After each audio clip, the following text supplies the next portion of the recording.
નમસ્કાર, આપ જોઈ રહ્યા છો નિર્ભય ન્યૂઝ અને હું છું આપની સાથે રિદ્ધિ. ગુજરાતની અંદર આપણે જોયું કે ખેડૂતો ગાંધીનગર સુધી પહોંચે એ પહેલા જ ક્યાંક ખેડૂતો છે તેમાં બે ફાંટા જોવા મળ્યા. હજુ સુધી ખેડૂતોની માંગ એક જ છે કે એમને સૌથી પહેલા વળતર મળવું જોઈએ અને કા પછી દર મહિને એમને ભાડું છે જે પ્રાઇવેટ કંપની છે તેના દર આપવામાં આવે. પણ હવે ખેડૂતો શું કરવાના છે? હવે અહીંયાથી કોઈ જે નેતા છે મોટું ન બને, ફરીવાર ખેડૂતોમાં ફાંટા ન પડે તે માટે હવે ખેડૂતો શું કરવા જઈ રહ્યા છે તે બધું સમજવું છે. મારી સાથે અત્યારે મોરબીના જેલ પરથી નિલેશભાઈ જોડાયેલા છે. નિલેશભાઈ, નિર્ભય ન્યૂઝમાં આપનું સ્વાગત છે. नमस्कार। अपने करियर को दे एक नई उड़ान। गुजरात की एकमात्र विश्वसनीय यूनिवर्सिटी यानी Sankalchand Patel university Visnagar Gujarat. Admission open 2026। IBM, robotics, drone और AI इंटीग्रेटेड के साथ B Tech, cloud and DevOps with IBM, BSc IT, animation, VFX, diploma, computer science, management studies, science, commerce और डिजाइन। 900 से भी ज्यादा बेड वाला अत्याधुनिक अस्पताल, ग्लोबल लेवल का स्पोर्ट्स कॉम्प्लेक्स और रिसर्च सेंटर की सुविधा, मॉडर्न लैब्स, एक्सपर्ट फैकल्टी और ग्लोबल कंपनियों में प्लेसमेंट के लिए विश्व स्तरीय विद्याधाम यानी Sankalchand Patel university Visnagar Gujarat. Better education for a better tomorrow. Admission के लिए आज ही संपर्क करें 9736362020। નિલેશભાઈ, હવે ખેડૂતો શું કરવાના છે? કારણ કે એક તરફ આપણે જોયું ગાંધીનગર સુધી બધાને એવી આશા હતી કે તમામ ખેડૂતો ભેગા થશે, કંઈક નિવેડો આવશે કે તમામ લોકોને વળતર મળશે, પરંતુ ત્યાંથી બે ફાટા પડી ગયા. હવે ખેડૂતો કઈ લડાઈ લડવાના છે? ખેડૂતોમાં ફાટા પડેલા જ નથી બેન, એ તો રાજનીતિ વાળા પોતાના રોટલા શેકા છે. ક્યાંક ને ક્યાંક ભોળા ખેડૂતોને ભોળવીને ગાંધીનગર અલ્ટિમેટમ દેવા માટે ભોળા ખેડૂતોને ભોળવીને ગાંધીનગર અલ્ટિમેટમ દેવાનું બહાનું કરીને ખેડૂતોનો જથ્થો એકત્ર કરી અને એને ક્યાંક ને ક્યાંક પોતાની પાર્ટીઓના રોટલા શેકવા માટે પોતાની સભામાં ડાયવર્ટ કરવામાં એ નિષ્ફળ રહ્યા છે. જે લોકો હતા એ આપની ચેનલથી જ અમે કાલે જોયેલું છે બધું, બરોબર છે. પણ ખેડૂત બિચારો નથી, ખેડૂત પાસે ભરોસો મૂકવા સિવાય કોઈ વિકલ્પ નથી. કારણ કે ખેડૂત ચારે બાજુથી ઘેરાયેલો છે, થાકેલો છે અને પીડિત છે. તો શરમ આવી જોઈએ પાર્ટીઓને કે આ પીડિત ખેડૂત પરિવારનો તમે દુરુપયોગ કરો અને એને આંબા આંબલી બતાવી સરકારમાં આવેદન નિવેદન આપવાની વાતો કરી ભોળવી અને લઈ જાઓ. એ બિચારો ખર્ચે આવે છે, પેટે પાટા બાંધીને કાળી મજૂરી કરે છે. એ ગાંધીનગર ટ્રેક્ટર લઈને આવ્યો હોય તો 5-10 હજાર રૂપિયા એક ખેડૂતનો ખર્ચો થાય છે. ડીઝલ મોંઘા ભાવનું છે, આપને પણ ખબર છે. આરે બીજા 4-5 કિસાનો હોય તો એને જમવાની રહેવાની તમામ વ્યવસ્થા કરવી પડે. પણ એનો પૂરેપૂરો ભરપૂર એની પીડાનો, એના દર્દનો, દુઃખનો સહભાગી બનવાને બદલે રાજનીતિના આગેવાનોએ પૂરેપૂરો ભરપૂર દુરુપયોગ કર્યો છે. દુઃખની બાબત છે. પણ હવે તમામ ખેડૂતો શું કરવાના છે? અમે બેન અહીંયા અમારા પ્રતિક ધરણા ચાલુ છે. જેતપુર મુકામે ફરતા 25 ગામનો સહયોગ છે.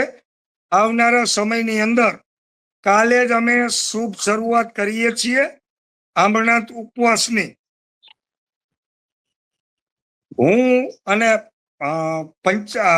અને રાજ્ય કક્ષાના મંત્રી શ્રી કાંતિભાઈ અમૃતિયાના નાના ભાઈ કાળુ કાકા ઉર્ફે રાકેશભાઈ અમૃતિયા અને હું કાલે જ અમરનાથ ઉપવાસ કરવાના છીએ. ખાલી અન્નનો ત્યાગ કરવાના છીએ. ગવર્મેન્ટ પ્રોસેસ મુજબ કાયદેસરની પરમિશન લઈને બેસશું, હેલ્થ ઓફિસરોની ટીમ લઈને બેસશું. ફરતા નાના ગામડા 25 ગામડાઓનું સમર્થન છે અને હજારોની જનમેદની સાથે બેસશું, જેથી કરીને રાજ્ય સરકારને પણ ખબર પડે, કેન્દ્રમાં બેઠેલી પણ સરકારને ખબર પડે, ઇન્ટરનેશનલ ચેનલોનું પણ ધ્યાન દોરાય, આપ જેવી ચેનલો પણ અહીંયા આવે અને કોઈ પણ એમાં અમરનાથ ઉપવાસ કે પ્રતિક ઉપવાસમાં બેઠેલા વૃદ્ધો, મહિલાઓ, દીકરીઓ કોઈને કઈ હાનિ થાય, કઈ તકલીફ થાય તો એને માટે મેડિકલ ટીમ પણ તૈનાત રાખવામાં આવશે અને એની સરકાર નોંધ પણ લે. પણ જે કોંગ્રેસની જે કિસાન સમિતિ છે, ગઈકાલે સભા હતી, એમાં એમણે બી વાત કરી છે કે હવે 30 જૂનનો દિવસ નક્કી કરવામાં આવ્યું છે. અલગ અલગ સંગઠન છે, અલગ અલગ શહેરમાં જઈને ચક્કાજામ કરશે. લાગે છે કે હવે ખેડૂત ભેગો થશે, કારણ કે એક વખત ખેડૂતોએ જોઈ લીધું કે પરિણામ મળતું નથી. ખાલી લડવાનું અને કોઈ કે એમ જ કરવાનું. બેન, કોઈ પણ વિષયની અંદર આપણે પારિવારિક હોય, સામાજિક હોય કે જાહેર ક્ષેત્રની અંદર હોય, જ્યારે કોઈ એક વ્યક્તિ એક વખત ભરોસો તોડે છે, હું તમારો ભરોસો તોડીશ એક વખત, તો આપ મારા ઉપર ભરોસો નહીં કરો. તો ખેડૂત તો જગતનો તાત છે, કણમાંથી મણ પેદા કરવા વાળો છે. એ બહુ હોશિયાર અને કોઠા સૂઝવાળો છે. 2/3 વાળી બહુમતીની સરકાર કોંગ્રેસની હતી, એ આજ ખેડૂતે ઉખાડીને ફેંકી દીધી હતી અને ભારતીય જનતા પાર્ટીને બેસાડી છે. એ આ જગતના તાતે બેસાડી છે. બેન, આપના ટીવીના માધ્યમ દ્વારા હું મેસેજ મોકલવા માંગુ છું ભારતીય જનતા પાર્ટીને કે તમારું બીજ રોપણ આજ ખેડૂતોએ કરેલું છે. તમારી સરકાર આજ ખેડૂતે બનાવેલી છે. આ જગતના તાતે તમારી સભાઓ, રેલીઓ, તાલીઓ અને મત આ જગતના તાતે આપેલા છે. એ તમારે ના ભૂલવું જોઈએ. અને આ જગતનો તાત દુખી થશે અને જો રોડ ઉપર ઉતરી જશે તો ઇતિહાસ જોઈ લ્યો અત્યાર સુધીના. પછી એ જેપી આંદોલન હોય, માધવસિંહ સોલંકીનું આંદોલન હોય, અનામત આંદોલન હોય કે પાટીદાર આંદોલન હોય, અત્યાર સુધીના સરકાર અને સલ્તનતના જે તખ્તા બદલાના છે એ કિસાનોએ અને વિદ્યાર્થીઓ જ બદલા છે. કોઈ રાજકીય પાર્ટીઓ અત્યાર સુધીમાં કોઈના તખ્તા નથી બદલા. એટલે આ જગતનો તાત જો રોડ ઉપર ઉતરી જશે એક થઈને, શુભ શરૂઆત અમે જેતપુરથી કરીએ છીએ. આવનારા સમયમાં અમારા પ્લેટફોર્મ ઉપર કોઈ પણ રાજનીતિને સ્થાન નહીં મળે, કોઈ પણ રાજકીય આગેવાનોને સ્થાન નહીં મળે, કોઈ પણ રાજકીય આગેવાનો પોતાની વાત પ્રેઝન્ટેશન નહીં કરી શકે. જો અમારી છાવણીમાં આવવું હોય તો એને ફક્ત ને ફક્ત ખેડૂતના દીકરા બની અને ખેડૂત ભેગું બેસવું પડશે. એને સ્ટેજ પણ નહીં મળે. પણ આવું તો અનેકવાર નેતાઓએ કીધું છે કે અમે ખેડૂત બનીને આવ્યા છીએ. આમ આદમી પાર્ટી હોય, કોંગ્રેસ હોય, બધાને જયારે સવાલ થાય છે ત્યારે એવું જ કે છે કે અમે આવી ગયા છીએ. હમણાં તમે જો કોંગ્રેસ, આમ આદમી પાર્ટીના કેટલા નેતાઓ ઉપવાસ આંદોલનની મુલાકાત લીધી હતી. પરંતુ બેન, એમને સ્ટેજ મળે છે કારણ કે ચૂંટાયેલા પ્રતિનિધિ હોય છે અથવા તો રાજકીય આગેવાન હોય છે, જેથી ખેડૂતોને એની પાસે ઘણી બધી અપેક્ષાઓ હોય છે. પછી હું હોય કે તમે હોય, ખેડૂત તો બિચારો છે. મતલબી લોકો એનો લાભ લઈ અને છોડી દે છે. પછી એ સત્તા પક્ષ હોય કે વિરોધ પક્ષ હોય, તો ખેડૂત પાસે ડૂબતો માણસ તણકલું પકડે એવી રીતે કોઈ પણ પાર્ટીનો આગેવાન આવે એટલે એની પાસે એને બિચારાને અપેક્ષા હોય છે. આ અમારું ભલું કરશે, આ અમારું સારું કરશે, આ અમારા પ્રશ્નોનું નિરાકરણ લાવશે. એટલે એ બિચારો એના આગતા સ્વાગતા કરે, હાર તોરા કરે, સ્ટેજ આપે, માયક આપે, કારણ કે ખેડૂતને બોલતા ન આવડતું હોય બિચારાને. અને આજે આપણી એક દુઃખની વાત છે કે ગુજરાતની અંદર કોઈ ખેડૂતનો નેતા જ નથી. જેટલા નેતા છે, જેટલા ખેડૂત બનાવે છે નેતા, એ બધા લોભ, લાલચ, દબાણ અને ટિકિટો માટે, પૈસા માટે, કે રાજકીય દબાણથી યા તો વેચાઈ જાય છે, યા તો દબાઈ જાય છે, યા તો છટકી જાય છે. અને છેલ્લે બિચારો મારો ખેડૂત વધે છે. ઘણા બધા આગેવાનો વહી ગયા છે. હાર્દિકને મેં જ મોટો કરેલો છે. આમ આદમી પાર્ટીમાંથી થોડા સમય પહેલા જ રાજુભાઈ કરપડા ગયેલા છે.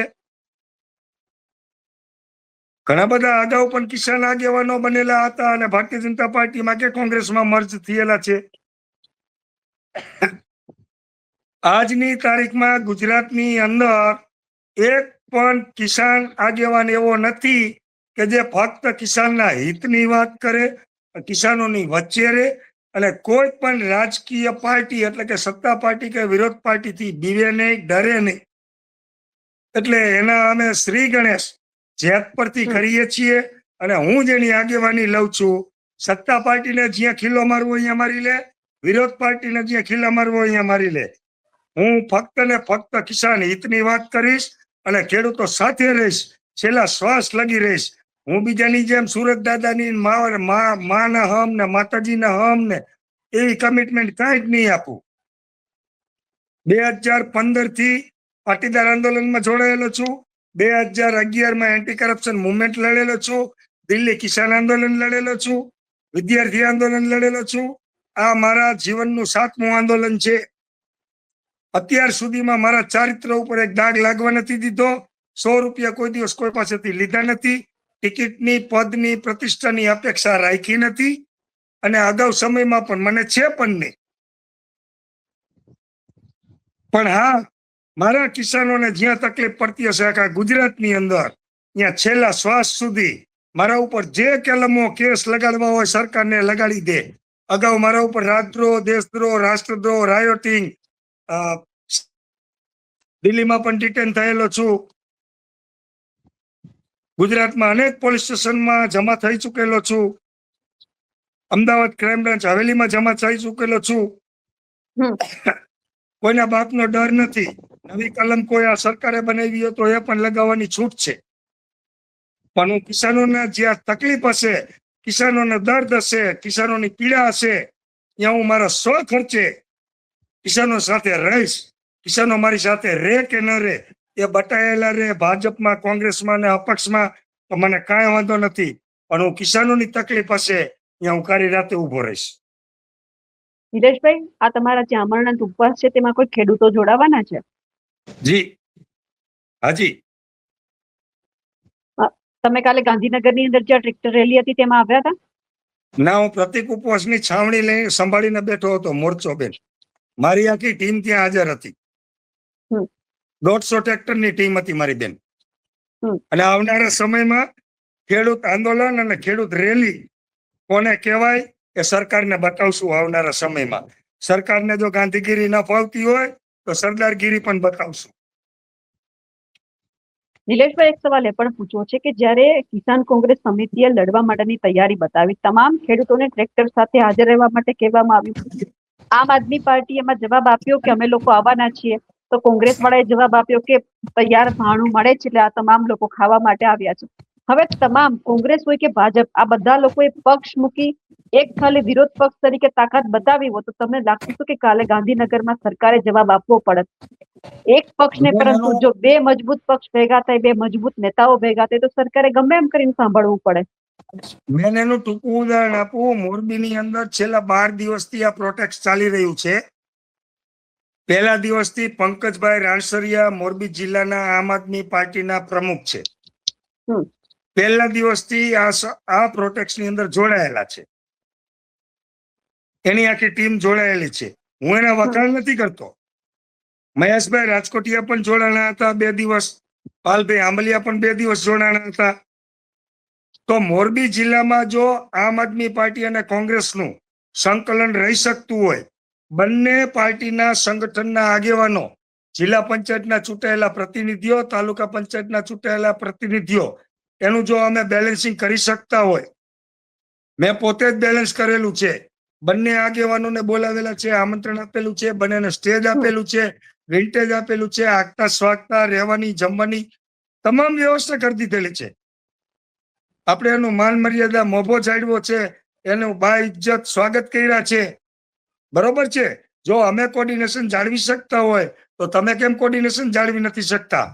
એ શંકા ઉપજાવે છે કે આખી રેલી જ્યારે માલવણ હાઈવે, અમદાવાદ હાઈવે ઉપર માલવણ ચોકડી આવે છે, એ માલવણ ચોકડી ઉપર બપોરે જ્યારે ખેડૂતે બપોરા કરી લીધા અને 4 વાગે જ્યારે કિસાનની રેલી વિરમગામ નજીક પહોંચવામાં આવી, ત્યારે પાલભાઈ આંબલિયા લાઈવ થયા અને પાલભાઈ આંબલિયાએ ત્યારે નિવેદન, સ્ફોટક નિવેદન આપ્યું કે આમ આદમી પાર્ટી વાળા આવે તો આમ થાય ને તેમ થાય. તો ભાઈ, તો તમને પહેલા ખબર હતી.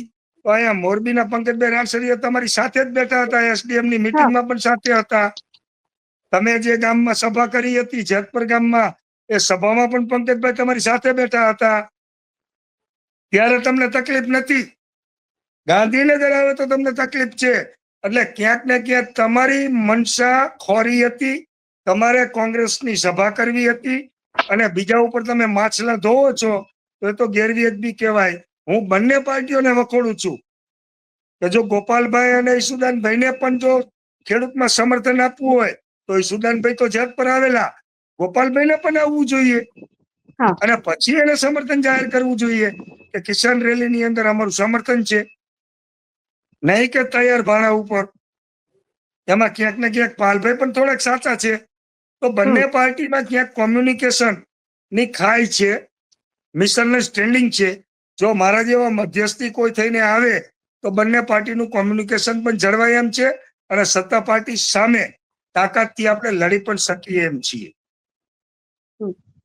પણ નિલેશભાઈ, મારે હજુ સવાલ એ કરવો છે કે આજે તમામ નેતાઓ લડી રહ્યા છે, એવું કે છે કે અમે ખેડૂત માટે લડીએ છીએ, તો પહેલા તમે ગાંધીનગર બધા નેતાઓ ભેગા થઈને જાઓ. તમે ખેડૂતોને કેમ હેરાન કરો છો જો તમારે લડવું જ છે અને તમારે કોઈ પક્ષ માટે નથી લડવું તો? બેન, કે છે બધા નેતા કે અમે ખેડૂત માટે લડીએ છીએ. આજે 12 દિવસથી આ પ્રોટેસ્ટ ચાલી રહ્યું છે. મને એવો એક કોઈ પણ પાર્ટીનો નેતા આપો જે 12 દિવસથી ખેડૂતો સાથે સવારે 9 થી સાંજના 6 બેસતો હોય. ખેડૂતોની પીડામાં, લાઠીચાર્જમાં, એના જામીન કરાવવામાં, ડિટેન કરે ત્યારે પોલીસ સ્ટેશન ટિફિન લઈને જવામાં. આજે 200, 250 લોકોને ડિટેન કર્યા છે પોલીસે. તો એવો કોણ ખેડૂત આગેવાન છે કે એની જમવાની વ્યવસ્થા કરે? આપે વિડીયો જોયા હશે. મારા ખેડૂતની દીકરીઓ અને માતાઓ કુરકુરિયા ખાતી હતી, વેફરના પડીકા ખાતી હતી. બરોબર છે. જો ખેડૂતના નેતા હોય તો ખેડૂતને તો 11 થી 12 વાગે જમવા જોઈએ, કારણ કે મહેનતુ વર્ગ છે. ખેડૂતની કોઈ નાત જાત નથી હોતી, તો મહેનતુ કોમ છે. એમાં 18 વર્ણ આવી જાય, બધી જ્ઞાતિ આવી જાય, નાત જાત આવી જાય. એ તો બિચારો 11 થી 12 વાગ્યામાં ભૂખો થઈ જાય મહેનત કરે. એટલે આપણી જેમ એસવી ઓફિસમાં બેહીને ફાંકા ફોજદારી નથી કરતો ખેડૂત બિચારો, કાળી મજૂરી કરે છે. તો એને સમયસર જમવા જોઈએ. તો કઈ પાર્ટીનો આગેવાન એને સમયસર જમવા લઈ ગયો છે? કઈ પાર્ટીનો એવો આગેવાન છે એને પાણીની વ્યવસ્થા કરી દીધી હોય? કઈ પાર્ટીનો એવા આગેવાન છે કે પોલીસ સ્ટેશન એની તપાસ કરવા ગયા હોય? કોઈ નહીં બેન. બધાને પોતાની યશ, કીર્તિ અને પ્રતિષ્ઠા, પોતાની પાર્ટીનો પ્રચાર કરવો છે. મને એવો એક પણ નેતા નથી દેખાતો ગુજરાતની અંદર આજે કે જે કિસાનોની સાથે એના દર્દ અને પીડામાં ખભે ખભો મિલાવીને લડી શકે. અને નિલેશભાઈ, ગઈકાલના દ્રશ્ય અમે પણ જોયા, અમે ત્યાં હતા કે ખેડૂત સવારના ભૂખ્યા તરસ્યા આવ્યા છે. પોલીસ છે પાણીની બોટલ આપતી હતી. કોઈ જેમણે સભાનું આયોજન કર્યું, જેમણે કર્યું, એમણે તો ખેડૂતો માટે કોઈ ચિંતા જ નથી કરી. અહીંયાથી પેકેટ લઈ લઈને ખેડૂતો ખાતા હતા, કારણ કે એક કાળો તડકો હતો, પાણીની જરૂર હતી. એક પોલીસે સેવા પૂરી પાડી. અરે બેન, આવડી રેલી થઈ છે, અમદાવાદમાં એન્ટ્રી લીધી છે. કોંગ્રેસને યશ અને કીર્તિ જોતી હતી, પ્રતિષ્ઠા જોતી હતી, અને આનો લાભ લેવો હતો કિસાન રેલીનો, તો કમસે કમ પીવાના પાણીની તો એને વ્યવસ્થા કરવી હતી. અને તમે જે દર્દનાક દ્રશ્યો જોયા છે એ બેન દર્દનાક દ્રશ્યો નથી. દર્દનાક દ્રશ્યો તો મેં જોયા છે. 2 વર્ષના બાળક સાથે માતા ઉપર લાઠી ચાર્જ જોયો છે. 10 વર્ષના બાળકને ડિટેન થતો જોયો છે. પગા હાથે બેનને ઉપાડીને આઈસીયુમાં દાખલ કરતી બહેનોને જોઈ છે. નાની નાની કુમળી વયની, સગીર વયની દીકરીઓ ઉપર લાઠીચાર્જ જોયા છે. અને પોલીસના સાથે ઝપાઝપી કરતી સિંહણોને જોઈ છે. નાની નાની કુમળી દીકરીઓને પોલીસના હાથમાંથી છોડાવી અને ટ્રેક્ટરમાં બેસાડી અને રવાના કરી અને મેં રોતી આંખે આઈસીયુમાં બહેનોને દાખલ કરી છે. તો દર્દનાક દ્રશ્ય આથી બેન મારે ક્યાં જોવાના હશે? બહુ દયનીય પરિસ્થિતિ છે. અદાણી ભાડાની પોલીસ લાવી, હું તો મારી ભાષામાં જો વાપરીશ તો બોમ્બેના બિયર બારમાં જેમ બાઉન્સરો રાખે છે, એવી જ રીતે અદાણી ભાડું પે કરી અને ગુજરાત સરકાર પાસેથી ખાખી કપડાવાળા બાઉન્સરો ભાડે લે છે. ફક્ત ને ફક્ત એને કામગીરી કરવાની છે 10 થી 6, 8 કલાક. હેલ્મેટ પહેરીને આવવાનું, પ્રોટેક્ટ માટે કોર્ડિનેટ કરવાના, અને હાથમાં લાકડી લઈને આવી અને બિચારા ભોળા ખેડૂતો ઉપર ફક્ત ને ફક્ત લાઠીચાર્જ કરવાનો. આ એની કામગીરી છે. પોતાની માલિકીની જમીનમાં ખેડૂત આવે તો એની પાસેથી 7-12 માંગવાના, આઈડેન્ટિટી કાર્ડ માંગવાના, આધાર કાર્ડ માંગવાનું, મતદાન કાર્ડ માંગવાનું, ડરાવવાના, ધમકાવવાના, અને એની ટીંગાટોરી કરી અને પોલીસની વાનમાં નાખી અને સાંજ સુધી, એટલે કે જ્યાં સુધી એની ડ્યુટી છે ત્યાં સુધી ખેડૂતોને ડિટેન રાખવાના. એની ડ્યુટી પૂરી થઈ જાય એટલે ખેડૂતોને છોડી દેવાના, જેથી કરી અને એના જીજાજી અદાણીનું કામ બંધ ના રહે. પરંતુ અમે ખેડૂતના દીકરા છીએ. ધાક ધમકી અને દબાણથી એ વીજ પોલ ઉભા કરી લેશે, ઇલેક્ટ્રિક લાઈનો નાખી દેશે, પણ અદાણી કંપની ક્યાં સુધી ચાર્જેબલ પોલીસ રાખશે, ત્યાં સુધી ભાડાના ગુંડાઓ રાખશે. અમે ખેડૂતના દીકરા છીએ. જો એ થાંભલા કાઢીને 36 રૂપિયાના કિલો ભંગારમાં ન દઈ દઈએ ને તો અમે પણ ખેડૂતના દીકરા ન કહેવાય. એટલે હવે આંદોલન ઉગ્ર બનવાનું છે, તમામ ખેડૂતોએ નક્કી કરી લીધું છે. બેન, એક સ્પ્રિંગ છે, એક સ્પ્રિંગને દબાવવામાં આવે છે. તમે થોડી દબાવો, પછી થોડી વધારે દબાવો, પછી થોડી વધારે દબાવો, પછી થોડી એથી પણ વધારે દબાવો, તો સ્પ્રિંગની એક મર્યાદા છે. પછી જ્યારે સ્પ્રિંગ છટકશે તો એ સ્પ્રિંગ કઈ દિશામાં જાય છે એ કઈને નથી જતી. એવી જ રીતે 2015માં પાટીદાર આંદોલન થયેલું, સરકાર સાથે વાટાઘાટ, નિવેદન, આવેદન, કલેક્ટર, એસડીએમ, એસપી, આ બધી અમે પ્રોસેસ કરેલી છે. ગાંધીનગરમાં 4 રૂમ ભરાય ને એટલા તો અમે અલ્ટિમેટમ અને આવેદન આપેલા છે. 150 વખત રાજ્ય સરકાર અને કલેક્ટરો સાથે મિટિંગો કરેલી હતી. છતાંય સરકાર ના જ સમજે તો પછી યુવાનો અમારા કંટ્રોલમાં રહ્યા નહોતા. એવી જ રીતે ખેડૂતો છે, અને ત્યારે તો ફક્ત પાટીદાર સમાજ એક જ હતો. હવે તો 18 વરણ છે. તમામ જ્ઞાતિ, જાતિ, ધર્મ, સંપ્રદાય ના તમામ લોકો છે, અને અઢળક લાઈનો આવી રહી છે. હવે આજનો ખેડૂત જાગૃત થઈ ગયો છે. આપના મીડિયા થકી અને તમામ મેસેજ મળતા રહે છે. ગુજરાતની ચેનલો દ્વારા એને તમામ માહિતી મળતી રહે છે. આજનો ખેડૂત જાગૃત થઈ ગયો છે. તમામ એન્ડ્રોઈડ વાપરતો થઈ ગયો છે. 2015માં તો એટલો જાગૃત પણ ના હતો. તો આવનારા સમયમાં ક્યાંક ને ક્યાંક જો આ ખેડૂતોની ગાંધીગીરી સરકારને ના ફાવતી હોય તો ક્યાંક નેપાળવાળી થઈ શકે છે, ક્યાંક પછી સરદારવાળી થઈ શકે છે, ક્યાંક ચંદ્રશેખર આઝાદવાળી થઈ શકે છે, ક્યાંક શહીદ ભગત વીરવાળી થઈ શકે છે. શું થઈ શકે છે એ કાંઈ નક્કી નથી. એ તો આવનારો સમય બતાવશે. એ તો સરકારને ગંભીર વિષય છે, ચર્ચાનો વિષય છે. સરકારને વિચારવું જોઈએ, ખેડૂત આગેવાનોને બોલાવવા જોઈએ, ચર્ચા માટેનો અવકાશ રાખવો જોઈએ, એના માટેનું પ્લેટફોર્મ બનાવવું જોઈએ, ખેડૂત આગેવાનો સાથે ડિસ્કસ કરવી જોઈએ, આર્ગ્યુમેન્ટ કરવી જોઈએ, અને એનું નિરાકરણ લાવવા માટેના પ્રયત્નો કરવા જોઈએ. પણ ક્યાંક ને ક્યાંક સરકારમાં બેઠેલા 156 ચાવીવાળા રમકડા છે. જેમ ગોપાલ ઇટાલિયા કહે છે કે જેટલા આટા ચાવી ચડાવો અને રમકડું ડુગડુગી કરે, એવી રીતે આ બધા ડુગડુગિયા છે. કોઈનો વોલ્ટ નથી, કોઈનો પાવર નથી. તમામ મેનેજમેન્ટ દિલ્હીથી થાય છે, રંગાબીલા થકી. તો રંગાબીલાને લાઈનમાં આવવું જોશે અને મિટિંગ કરવી જોશે. આજ નહીં કરે તો કાલે કરવી જોશે, જેમ પાટીદાર આંદોલનમાં કરી હતી એમ. બિલકુલ નિલેશભાઈ, આપ અમારી સાથે જોડાયા, આપનો ખૂબ ખૂબ આભાર. ધન્યવાદ, આભાર. તો હવે જે રીતે ખેડૂતો છે હમણાં તો ઉપવાસ ઉપર બેસવાના છે, તેમને લઈ આપ શું માનો છો કમેન્ટ કરીને ચોક્કસથી જણાવજો. સાથે જ અમારી નિર્ભય ન્યૂઝ ચેનલને લાઇક, શેર અને સબસ્ક્રાઇબ કરવાનું ભૂલશો નહીં. નમસ્કાર.